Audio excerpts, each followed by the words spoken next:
debido a que durante esta semana ya estudiamos el tema de la marca de la bestia. No debemos confundir la marca de la bestia, no debemos confundirla con la imagen de la bestia. Son cosas diferentes. La imagen de la bestia es algo diferente que la marca de la bestia. Ustedes ya estudiaron la marca de la bestia durante esta semana. Hoy vamos a ver cómo se forma la imagen de la bestia. Es algo totalmente diferente, la imagen de la bestia. Bien, y está basado todo en el capítulo 13 del libro del Apocalipsis. Vamos a tratar de que proyectemos las imágenes y hagamos 3 preguntas para comenzar. ¿A qué se refiere la Biblia cuando menciona la frase imagen de la bestia? ¿Qué se refiere la Biblia? ¿Qué es imagen? ¿Y cuál es la bestia de quien se forma la imagen? Esas preguntas tenemos que contestarlas en el estudio de la noche. Número 1, ¿a qué se refiere la Biblia con imagen de la bestia? Número 2, ¿qué es imagen? ¿Qué significa la palabra imagen? Y número 3, ¿cuál es la bestia de quien se forma la imagen? ¿Okay? Porque tiene que haber alguien parecido. Bien, la palabra imagen primero nos hace pensar en un libro de la Biblia. Lo primero que se nos viene es un libro de la Biblia. ¿Cuál es el libro de la Biblia que se nos viene a la mente? El libro de Génesis, capítulo 1, verso número 26. Dice que Dios dijo: hagamos al hombre a nuestra ¿qué? Imagen, a nuestra semejanza. Entonces, en el capítulo número 2 lo ratifica y dice que el hombre y la mujer fueron hechos a imagen de Dios. Así que, si nos hacemos la pregunta entonces, ¿a qué se refiere la Biblia con imagen? Estamos hablando de algo que se parece, ¿verdad? Uno mira su imagen reflejada en un espejo, por ejemplo. Es algo que se parece. No es tu reflejo en el espejo, no eres tú en sí mismo, no eres tú, sino es el reflejo de tu persona. ¿Ok? Eso es una imagen. ¿Ok? Eso es una imagen, algo que se parece, algo que tiene las características parecidas, pero no es totalmente ¿qué? Igual. No es totalmente igual en su esencia. No es totalmente igual. Se parece, no es totalmente igual. Eso es muy importante. Definir qué significa imagen nos ayudará a comprender de manera mucho más fácil el significado de la frase imagen de la bestia. La otra cosa que tenemos que preguntarnos es el significado de la frase imagen de la bestia. ¿Qué bestia se está refiriendo? De acuerdo a nuestra introducción del capítulo que estamos estudiando, por ejemplo, algunos capítulos claves en el libro de Apocalipsis son el capítulo 13, que tiene que ver muy importante para nosotros. El capítulo número 13 es importante, que vamos a estudiar ahora, parte de lo que vamos a estudiar ahora. Número 14, el capítulo 14 y el capítulo número 16. Muy bien. Ahora, si vemos un esquema de lo que trata cada capítulo, vemos un esbozo general, algo bien general de cada uno de los capítulos. Del capítulo 11, por ejemplo, de manera general, en el capítulo 11 se habla acerca del libro de ¿quién? El libro de Dios.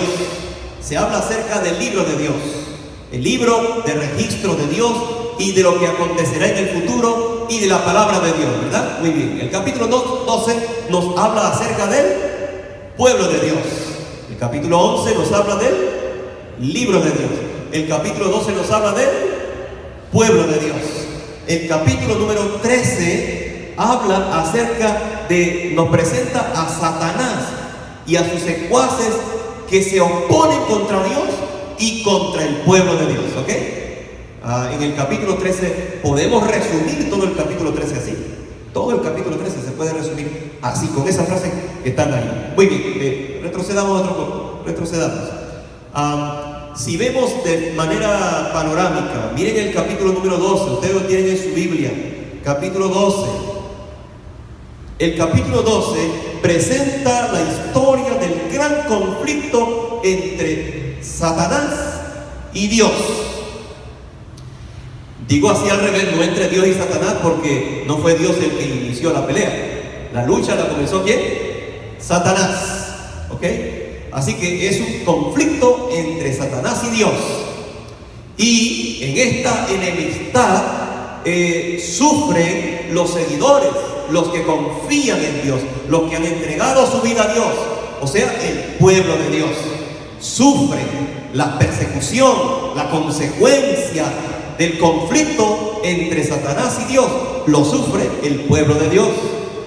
Pero en esa lucha encarnizada entre Satanás y Dios, Satanás se enoja, se enfurece, lastima, persigue, daña al pueblo de Dios, porque al lastimar, perseguir, dañar y matar al pueblo de Dios, también hiere el corazón de ¿quién?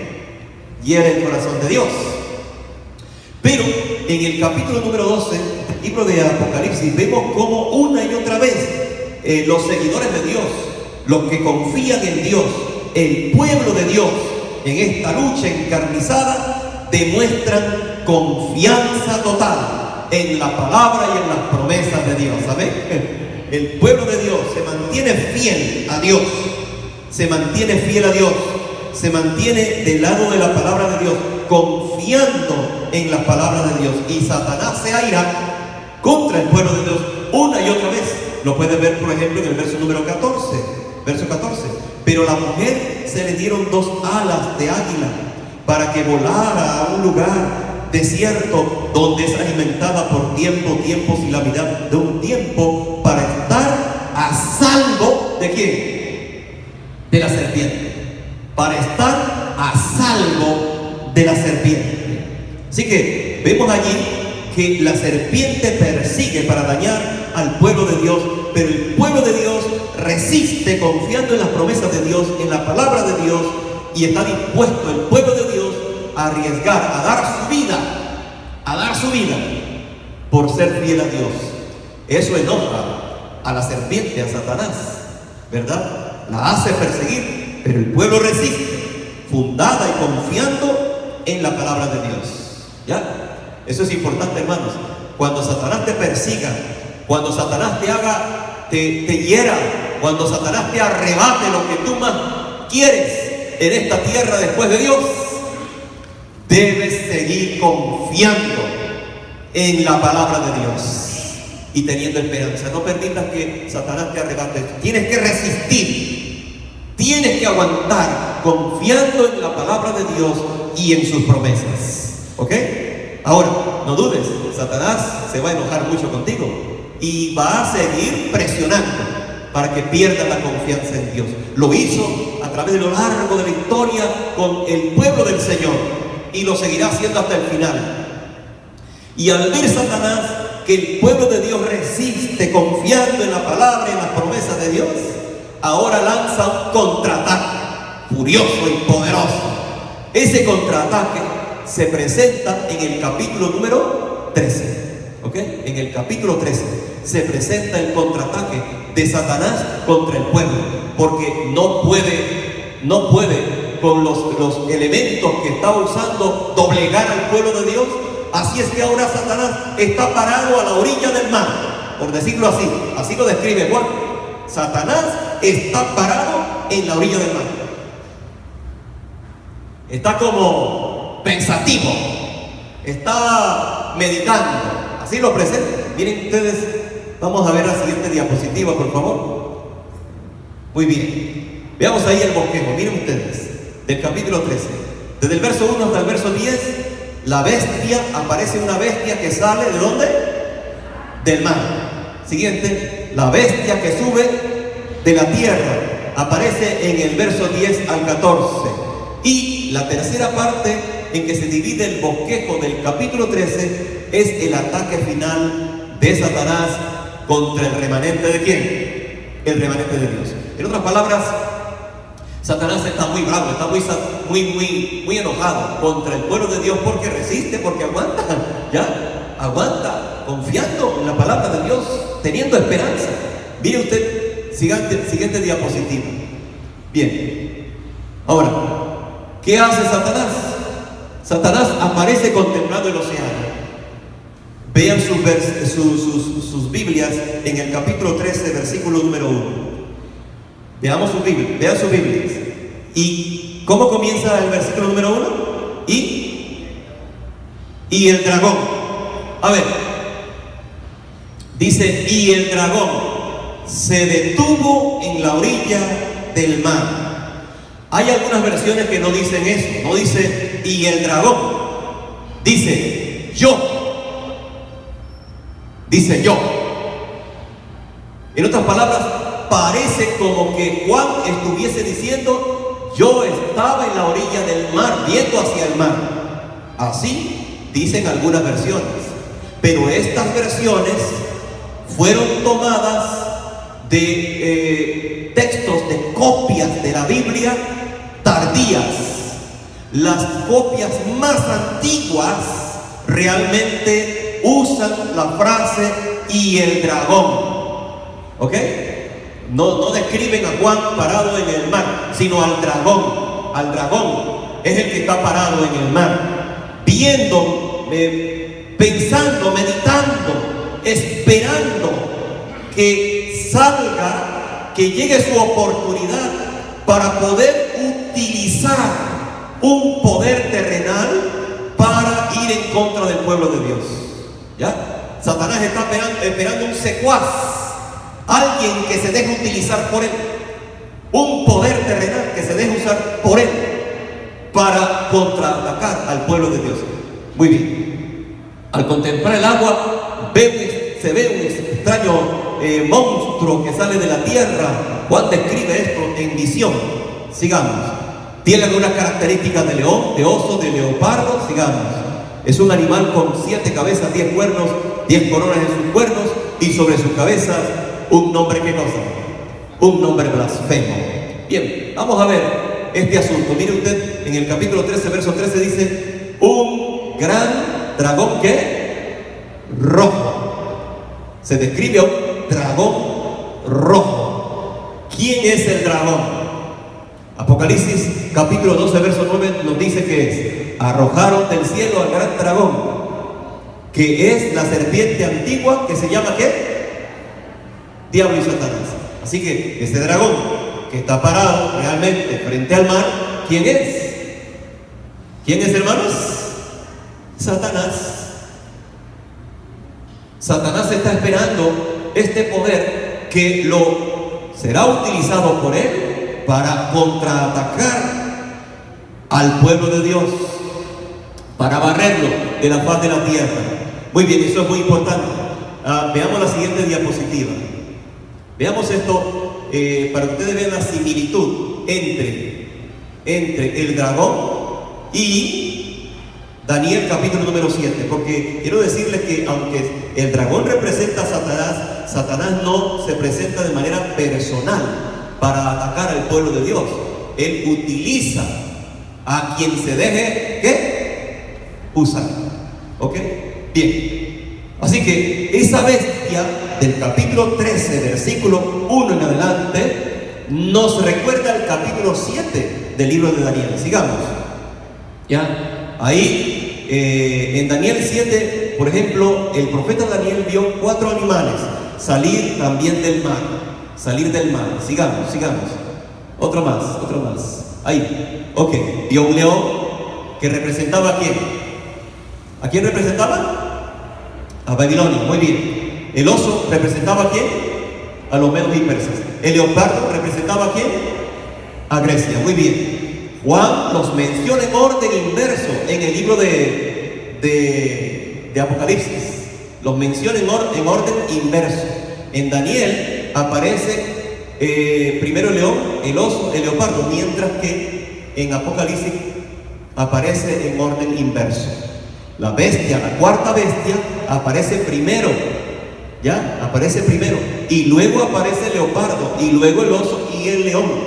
De esa manera es como aparece en el libro del Apocalipsis. ¿Por qué razón aparece así?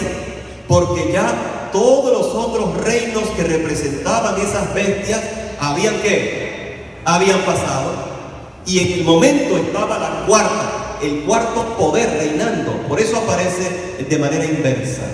Ahí ustedes lo pueden ver. Capítulo número 7, ya aparece el león, Daniel 7:4, el oso en Daniel 7:5, y en Apocalipsis ustedes ven ahí el oso, el león, el oso, el leopardo, el dragón, en los versículos que ahí se nos presentan.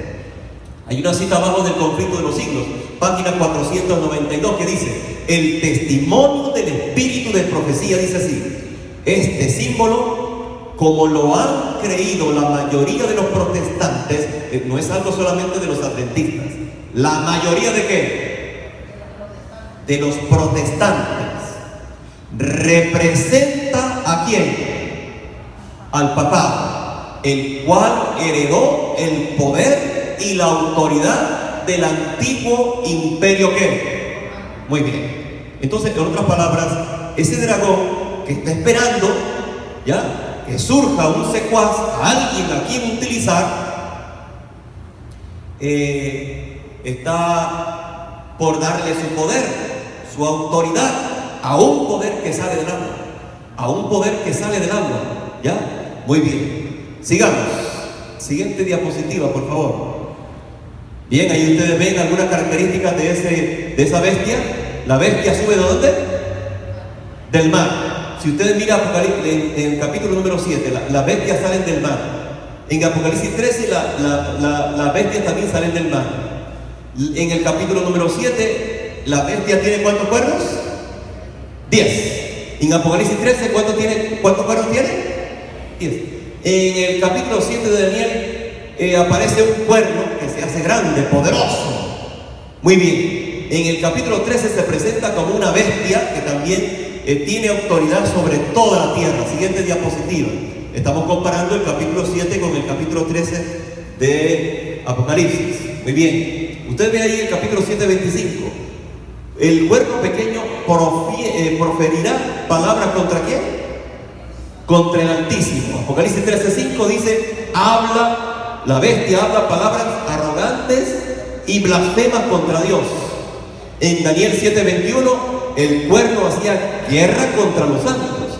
En Apocalipsis 13:5, le concede a la bestia, el dragón, hacer guerra contra los santos. En Daniel 7:20, la apariencia de este poder era mayor que sus compañeros, crece. Apocalipsis 13:7 dice que se le da autoridad sobre toda tribu, lengua y pueblo. En otras palabras, su poder es universal, mundial. En Apocalipsis 7:20, Daniel 7:20, se le entregan en sus manos por tiempo y medio tiempo. Y en Apocalipsis 13, verso número 7, se le da autoridad durante 42 meses. 42 meses, si usted multiplica, cada mes tiene 30 días y se multiplica, da la misma cantidad. 1260 ¿qué? Años. Es lo mismo, solo que dicho de diferente manera. Siguiente diapositiva. Solo estoy tratando de hacerles ver que las bestias del capítulo 13 de Apocalipsis tiene que ver con la bestia del capítulo número 7. O sea, estoy estableciendo el hecho de que se parece. Lo único es que la bestia del capítulo número 13 solo es una que tiene las características de las otras bestias del libro de Daniel. ¿Qué nos dice eso? Que aunque las otras bestias o reinos han desaparecido, las características de esos reinos se unen en la del capítulo 13 de Apocalipsis. ¿Ok? Las características de estos reinos se unen en la bestia del capítulo 13 de Apocalipsis. Esta bestia que Juan ve tiene elementos de estado y religión y procedimientos de los reinos o imperios anteriores. Todos los imperios antes de este imperio poderoso que existió en el mundo, persiguieron ¿a quién? ¿Lucharon contra quién? ¿Contra el pueblo de quién? Contra el pueblo de Dios. Todos los imperios, los reinos que existieron antes lucharon contra el pueblo de Dios. y lucharon contra Dios, y lucharon contra la ley de Dios y contra su palabra. Fueron incrédulos a la palabra de Dios. Todos tenían la misma característica y todos adoraban a la creación, principalmente al sol. Todos los reinos, todos los imperios que fueron antes de este poder de Apocalipsis 13, todos adoraron a la naturaleza, principalmente al sol. Cada una de ellas. Por ejemplo, los babilónicos tenían al dios Marduk, que es el dios sol, o Shamash, ¿ya?, que es el dios sol. Los griegos también adoraron a Helio, dios sol. Así que los medos persas también tenían su propio dios, sol. Es el mismo dios, el mismo sol. Adoraban estos reinos. Y este otro, que es la bestia o dragón del capítulo 13, verso 1, es el imperio romano pagano. Ese imperio romano pagano estaba esperando que surgiera un poder del agua para concederle también su autoridad. En otras palabras, el imperio romano, pero cristianizado. ¿Ok? Cristianizado. No voy a ahondar en esto porque estoy hablando con adventistas del séptimo día y no es el tema, ¿verdad? Vamos a seguir. Muy bien. Vamos a ver algunos simbolismos. Por ejemplo, el mar. La bestia sale del mar. Antiguamente la palabra Goim, la palabra hebrea Goim, significaba pueblo.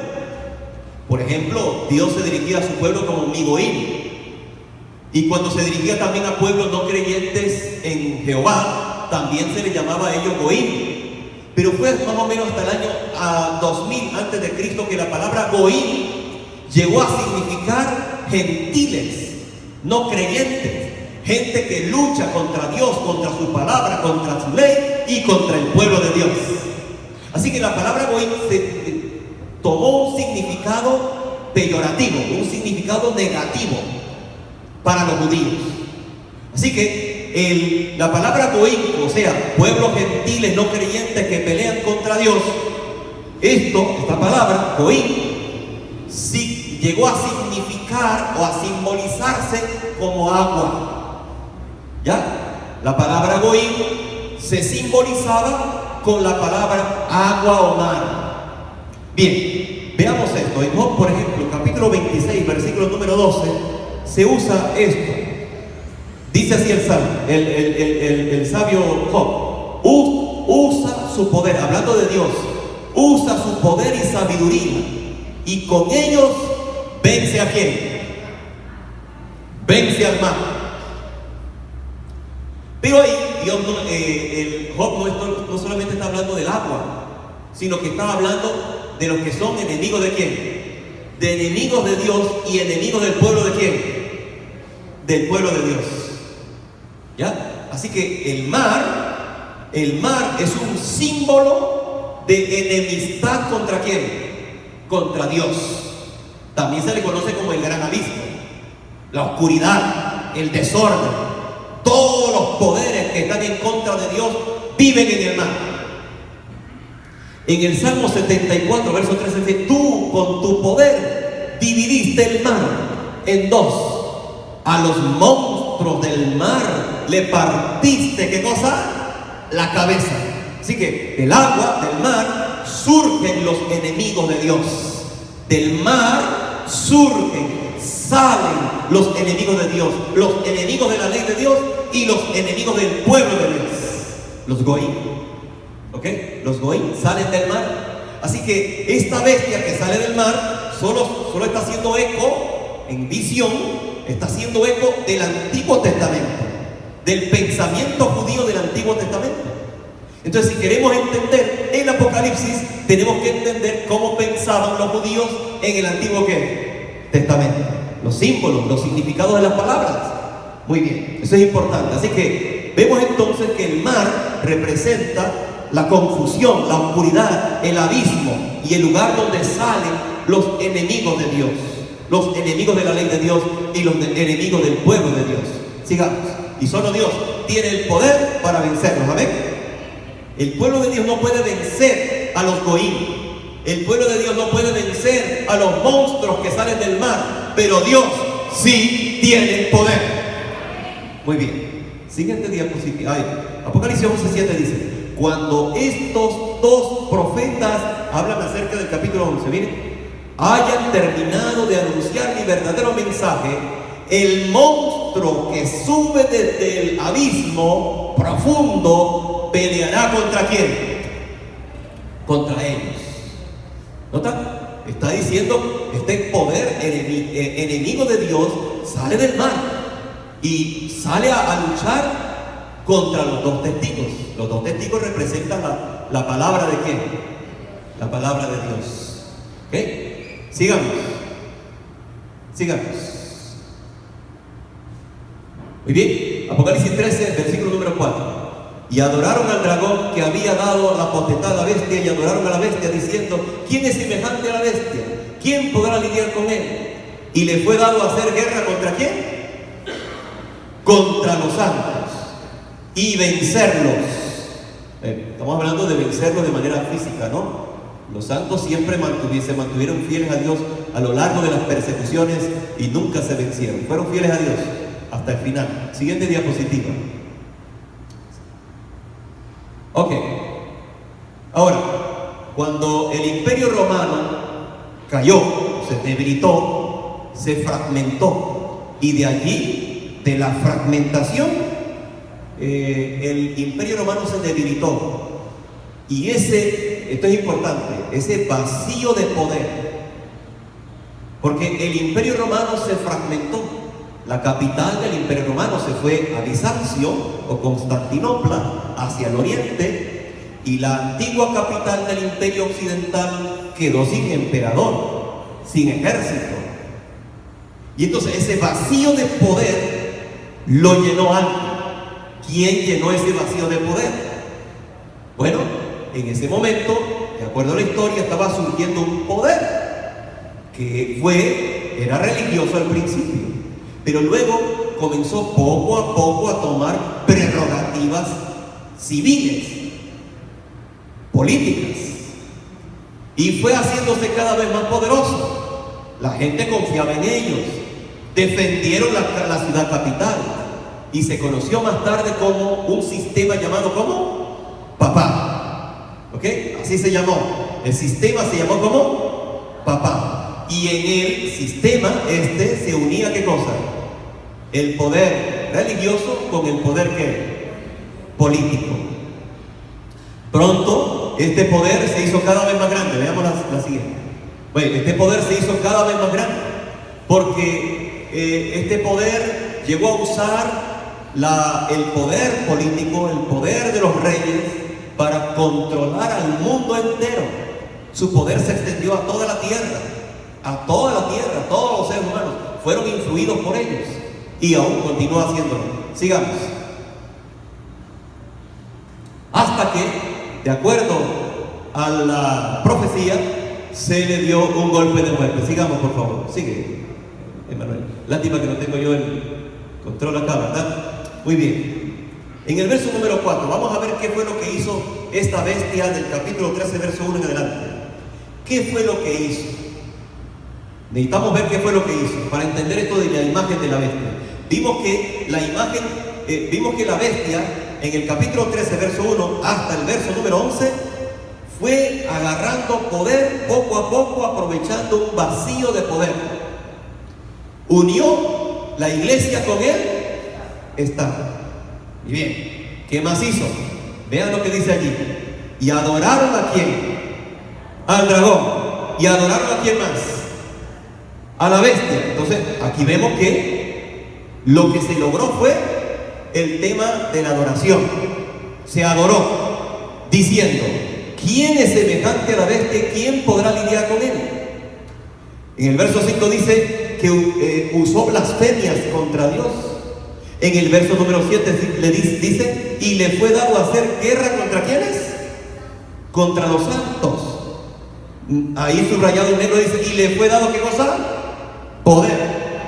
En el verso 8 dice: y todos los que moran en la tierra, en otras palabras, se extendió su influencia por la tierra. Así que la bestia hizo varias cosas importantes. Número uno, se le dio poder. Su poder abarcó toda la tierra.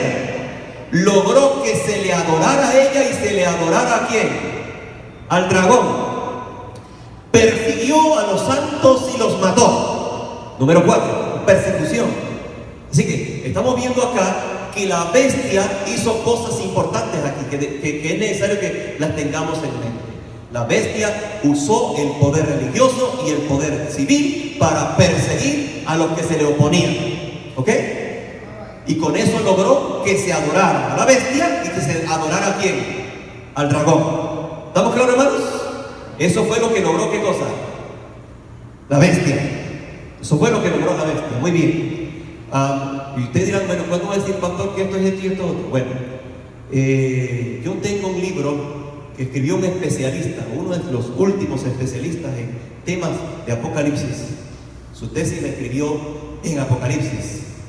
Y en su comentario, él no dice nada sobre Roma. Y no quiere decir que él esté negando que Roma representa a la bestia y al dragón, sino que se concentra más bien en las características de la imagen y su parecido a la bestia del capítulo 13, verso 1 al 11, ¿ok?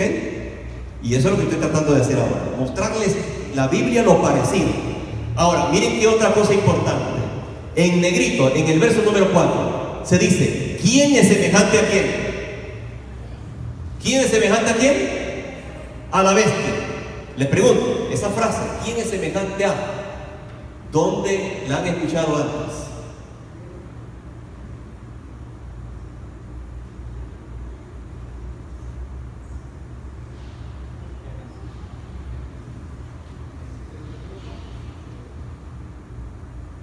Apocalipsis 12. En Apocalipsis 12. Y luchaba, ¿quién? El dragón, ¿contra quién? ¿Contra quién? Miguel. La palabra Miguel, ¿qué significa?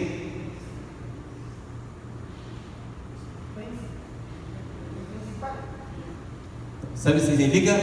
¿Quién como Dios? O el que es semejante a Dios. ¿Quién como Dios?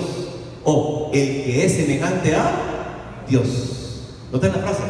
¿Quién es semejante a la bestia? ¿Notan?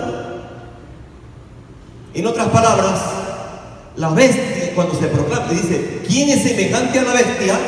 En otras palabras, el dragón y la bestia se parecen. ¿Ya? La bestia que sale del mar tiene la imagen del dragón que está esperando en la orilla. Se parece.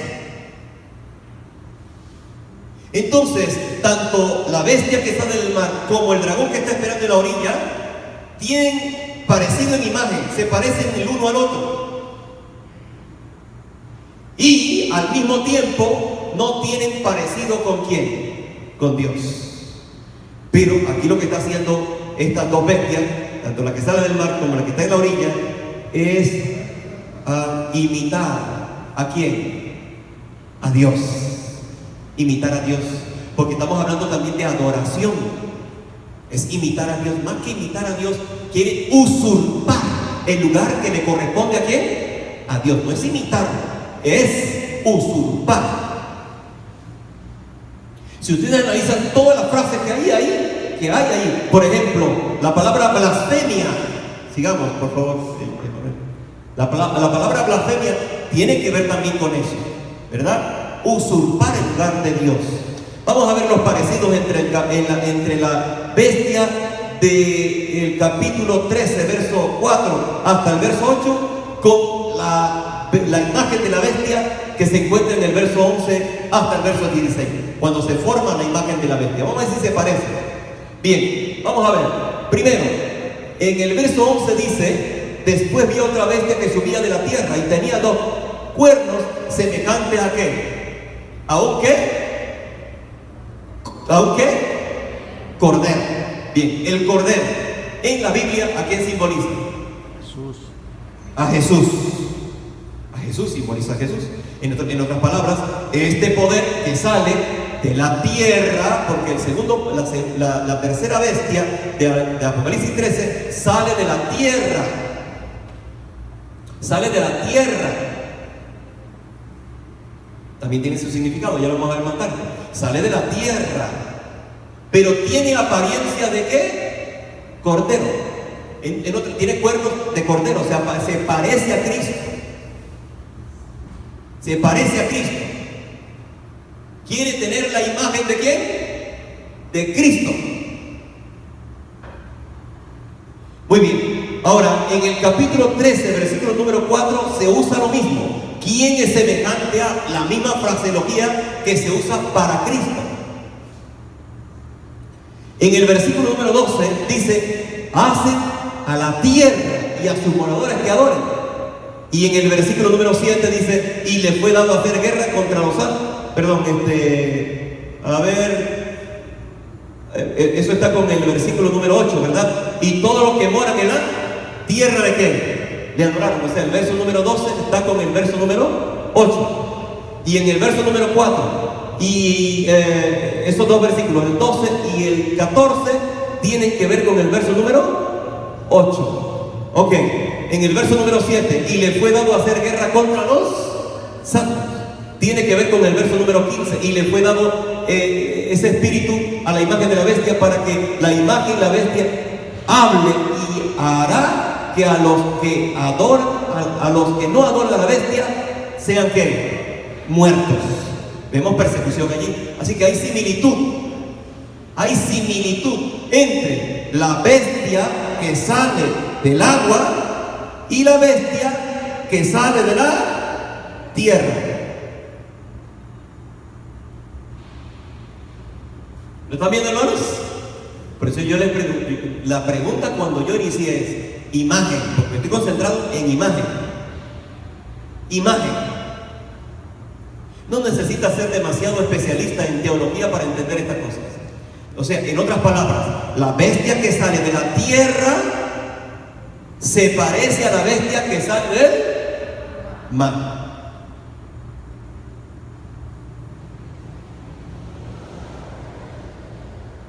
¿Ya? Eso es lo que está diciendo la Biblia.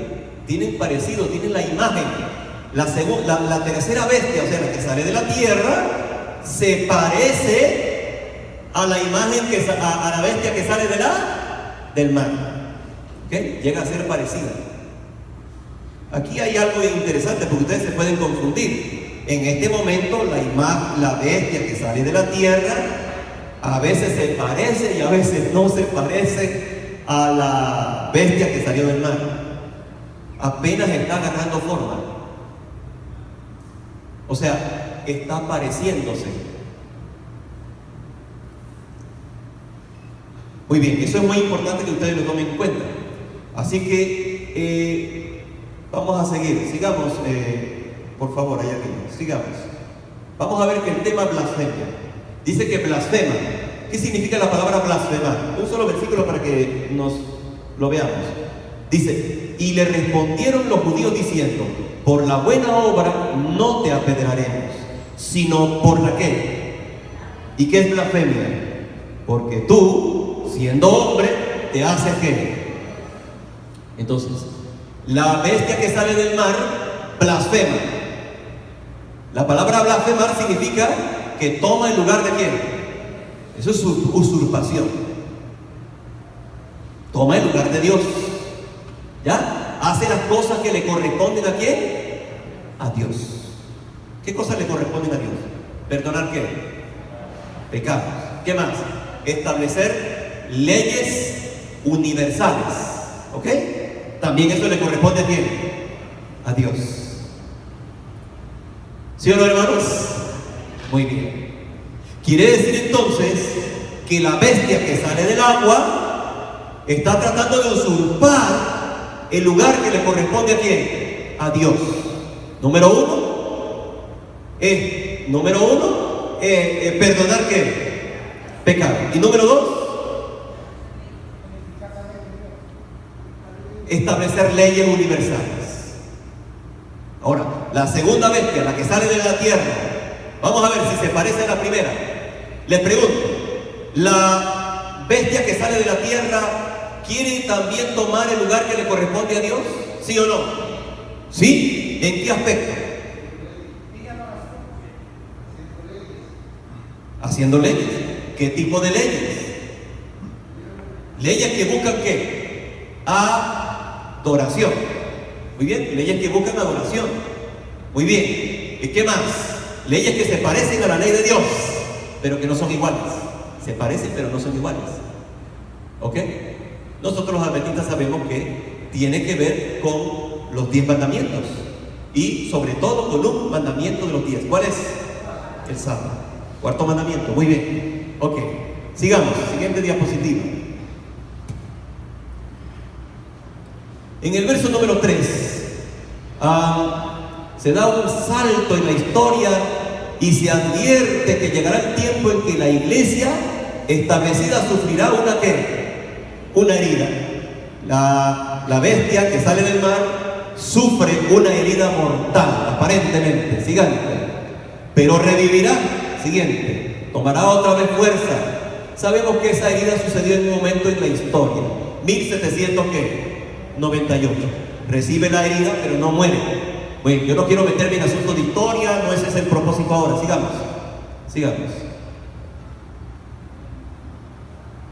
Ahora, ¿se puede identificar a la bestia que sale de la tierra? Bien, vamos a ver. ¿Qué significa la palabra tierra? ¿Cuál es el significado de la palabra tierra? ¿Un lugar qué? Un lugar desértico, muy bien, donde no hay mucha gente. ¿Qué más? La tierra también simboliza algo que está a favor tuyo. La tierra significa hogar.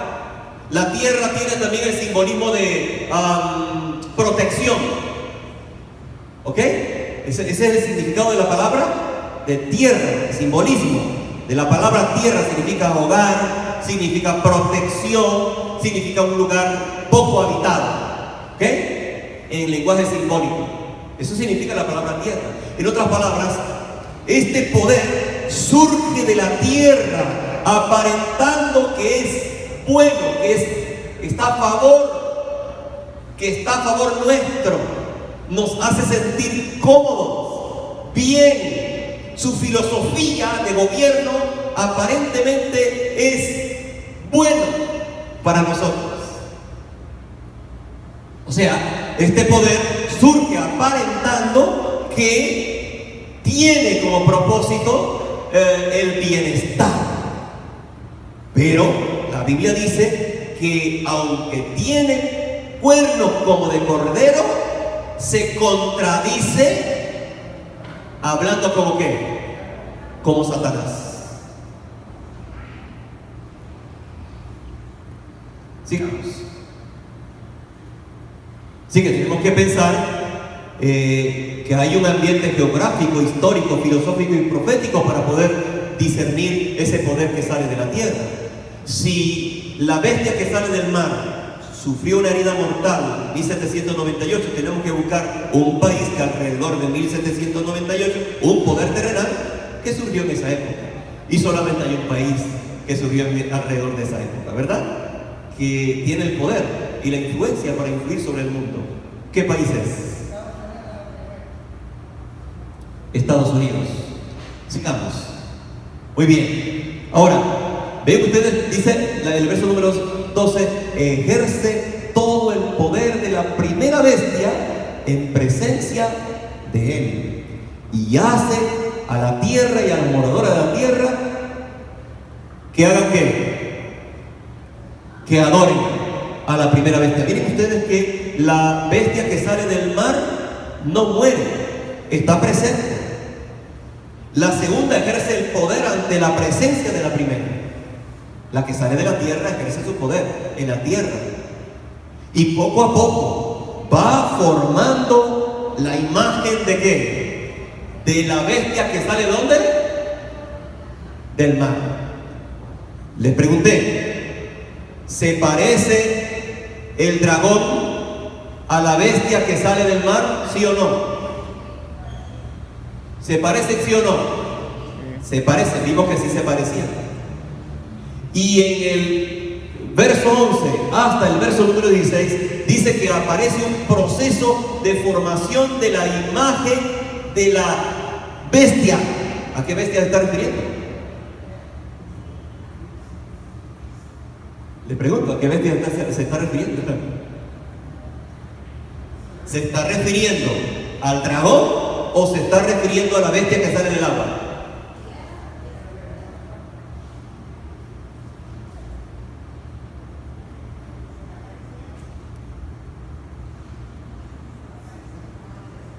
Bien, si tomamos en cuenta que el dragón representa la Roma imperial, ¿ok? Podemos concluir que la bestia que sale de la tierra se parece a la bestia que sale del mar. Pero si decidimos concluir que el dragón es Satanás, entonces la bestia que sale del mar tiene la imagen ¿de quién? De Satanás. Se parece a Satanás.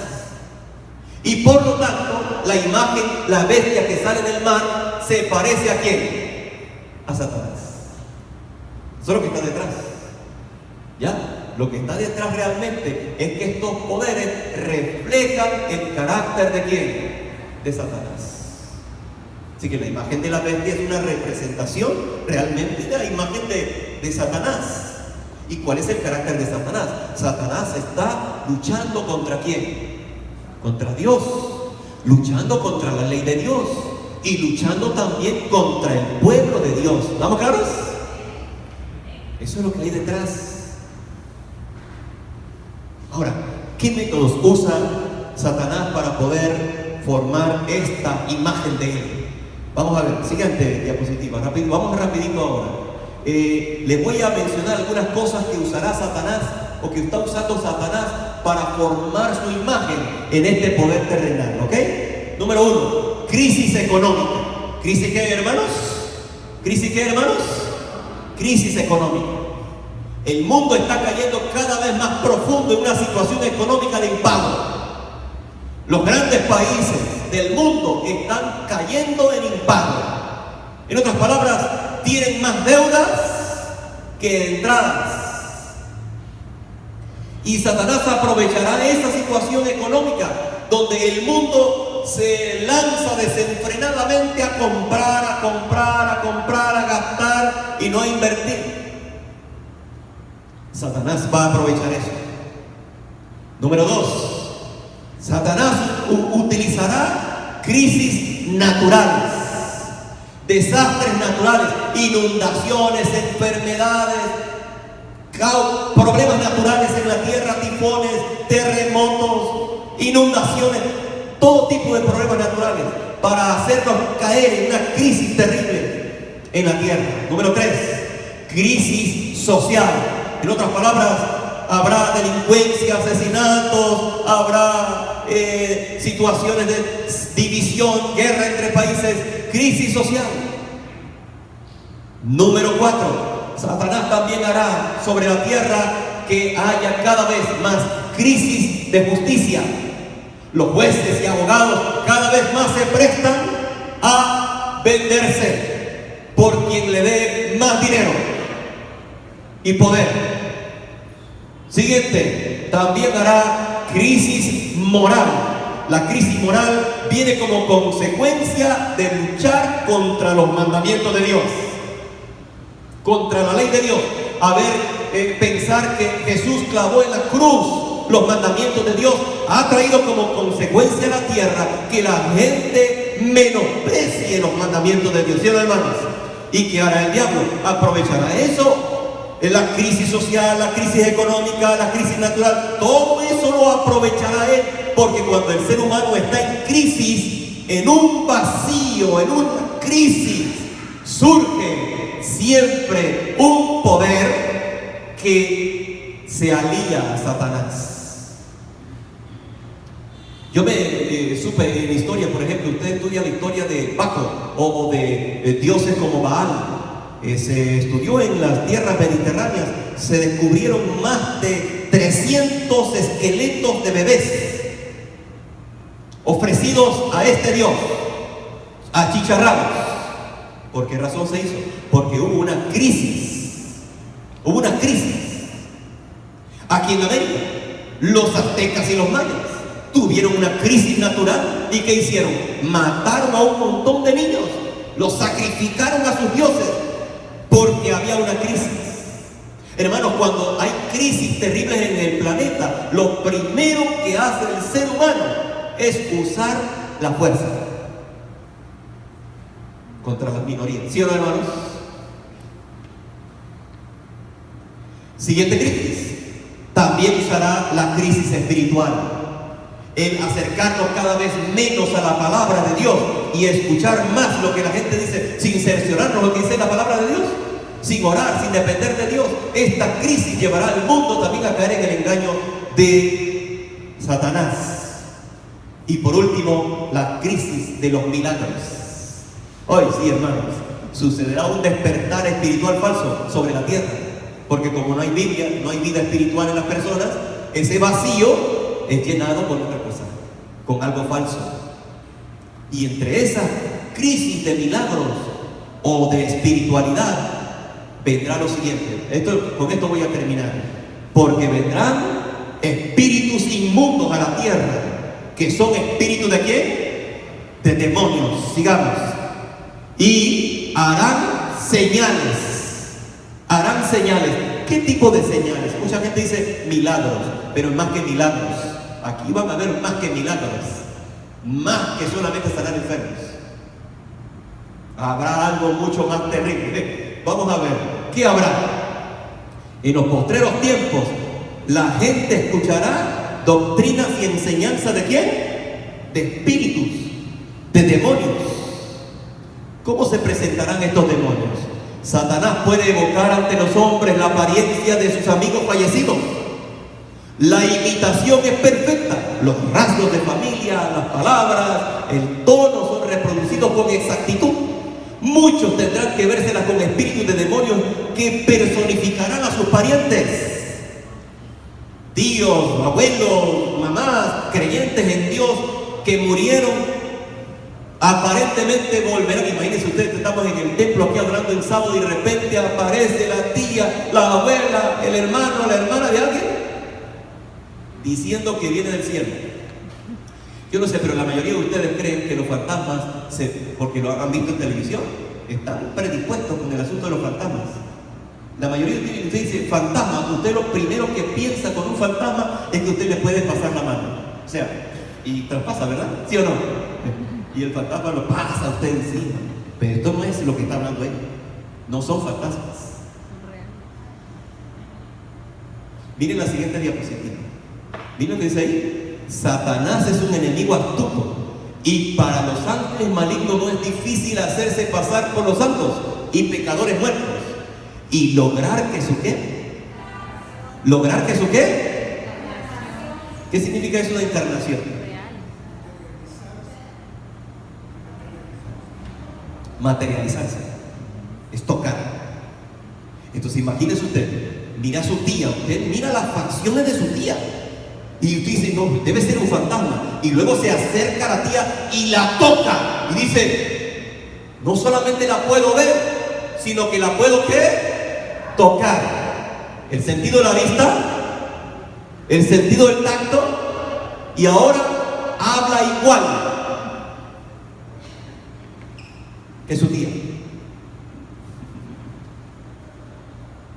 Y no solo eso, usted para hacerse dice, ajá, para ver si eres tu tía, dime, ¿qué pasó en 1900 tal? En 2000 tal, ¿qué sucedió? Y su tía le dice, mira, sucedió esto y esto. ¡Ah! Pero eso solamente lo sabía mi tía. Eres mi tía. Y como era una creyente, ¿de dónde vienes, tía? Dios me envió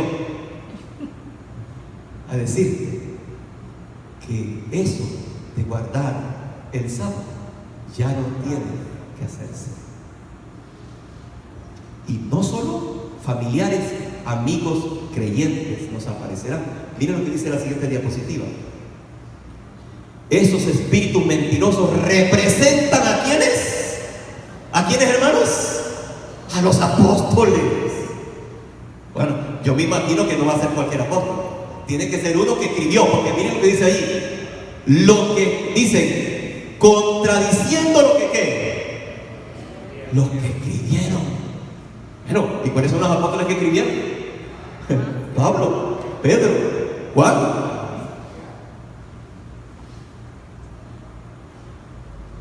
Sigamos. Habrá comunicaciones de espíritus que declararán que Dios los envió para convencer de su error a los que rechazan el domingo y afirmarán que se debe obedecer la ley ¿de dónde? Del país.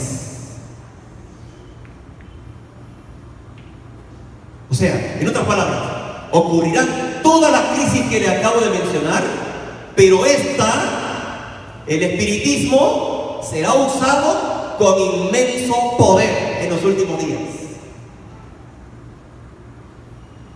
Y aquí he quitado dos citas que no me da tiempo ahorita de presentarlas, dos citas que es que en la mayoría de nosotros hemos caído en espiritismo, ¿verdad? Yo no digo que la iglesia sea espiritista, pero el mensaje de Dios para los últimos días es que los cristianos de los últimos días están practicando espiritismo. Y no estoy hablando de tener una bola de cristal hablando con fantasmas, no estoy hablando de eso. La esencia del espiritismo es independencia de Dios. Eso es espiritismo. Eso es la esencia del espiritismo. La esencia del espiritismo es decir, yo no necesito a Dios. Yo soy mi propio juez. Yo soy sabio. Soy sabio. Yo no necesito el consejo de Dios, no necesito la palabra de Dios. Yo no necesito a Dios. Eso es la esencia del espiritismo. En otras palabras, el mensaje de Dios para la iglesia de Odisea es la misma. ¿Cuál es el mensaje de Dios para la iglesia de Odisea? Tú dices que no necesitas nada, que no tienes necesidad de nada. Eso es la esencia del espiritismo.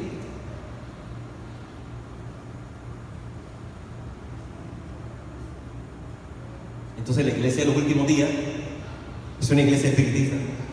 Practica el espiritismo.